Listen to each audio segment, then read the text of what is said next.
My name's Jim Mola, and I'm proud to have been a Vater artist since 1991. I'm here to tell you a little bit about the video you're about to see.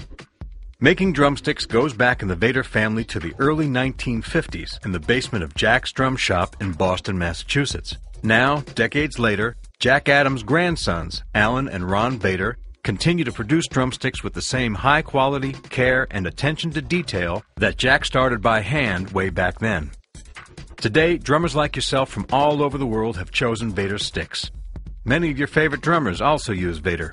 Drummers like Chad Smith of the Red Hot Chili Peppers, Stuart Copeland from The Police, Scott Travis from Judas Priest, Josh Freese, Brian Fraser Moore, Spanky, Morgan Rose from Sevendust, Mike Wengren from Disturbed, Chris Dave, Derek Roddy, Sean Kinney of Alice in Chains, Nathan Followill from Kings of Leon, Shannon Leto of 30 Seconds to Mars, Big Mike Clemens, Mike Byrne from Smashing Pumpkins, and Mike Johnston. In this quick video, Alan Vater will give you a brief tour of Vater's factory, located just south of Boston, Mass., and show you how the finest drumsticks in the world are manufactured. Hi, I'm Alan Vater, and I want to tell you about my great company, Vater Percussion. We've been making drumsticks longer than any of our competitors. My grandfather, Jack Adams, opened a drum shop in 1944 on Stewart Street in Boston. My grandfather was a great drummer and played for great people like Ella Fitzgerald and Bing Crosby. In 1956, my grandfather got together with my godfather, Fred Michaely, and said, "You know, Fred, we need to make some drumsticks because we can't really find good ones." So downstairs in their store, they worked together at night and started crafting drumsticks. Those drumsticks started being used by great drummers like Buddy Rich, Philly Joe Jones, and Elvin Jones.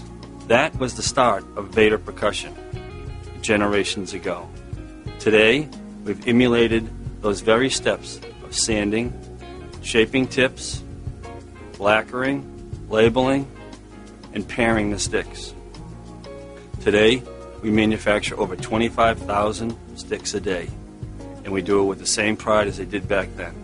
I'd like to show you today some of the techniques of how we make drumsticks now. The secret to making great drumsticks is starting off with fantastic material. We use shellbark and shagbark species hickory. Hickory's got a great resilient quality. It's what they make striking tools out of. Hammer handles, axe handles, sledgehammers.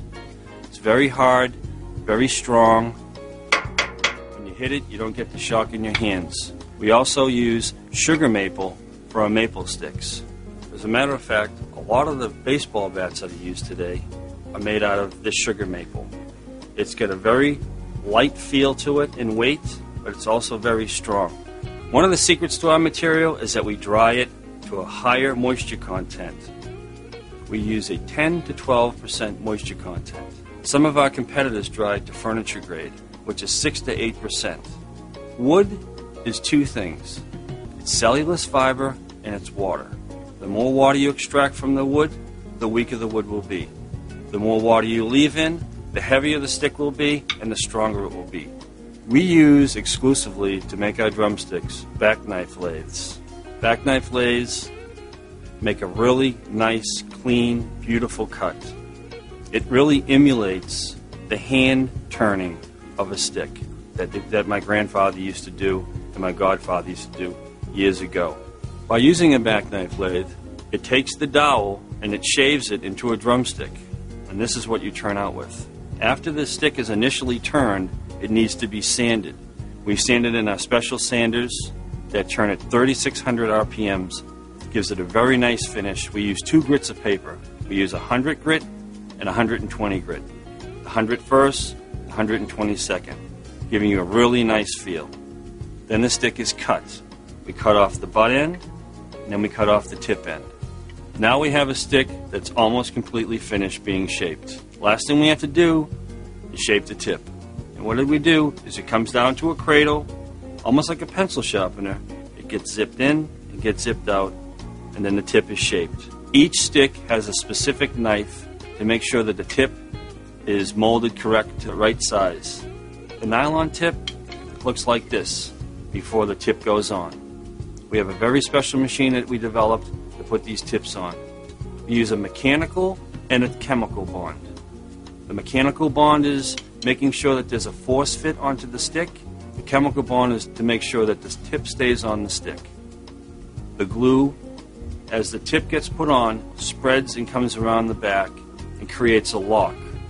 A lot of companies have problems with their tips coming off. We guarantee them not to come off. Now we go on to finishing. Finishing the stick, it's taking years and years of trying to figure out how to do it correctly. We use tumblers to finish our sticks. In the old days, we used to dip one stick by stick. Now what we do is you do 450 sticks at a time. We have a two-part process to our finishing. We do a seal coat, then we let it dry for 10 minutes, then it goes into the tumbler again, and it gets the lacquer coat on it. The lacquer coat has to dry for a 24-hour period. We then put the sticks into the polishing bin. The polishing bin is a tumbler just like we use for the lacquering. It spins the stick.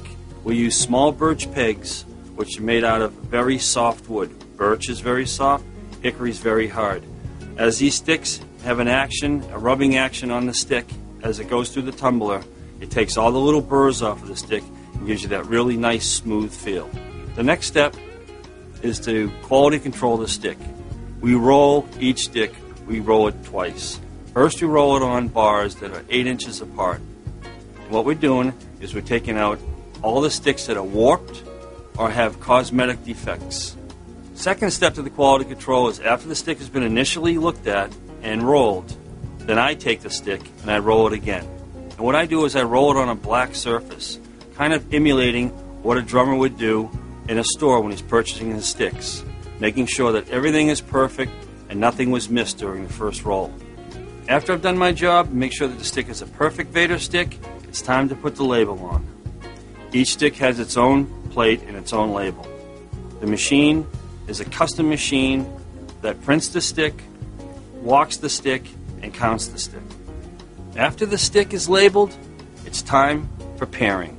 We take this very serious at Vater. We want to make sure that each pair is perfect for you. We weigh the sticks and we tone match the sticks. We do this through a process with computer analysis.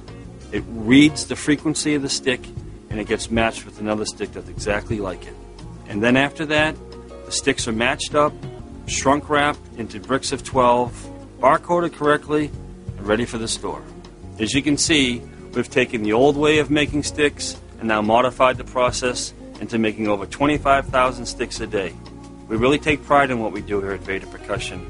As we say, quality is everything.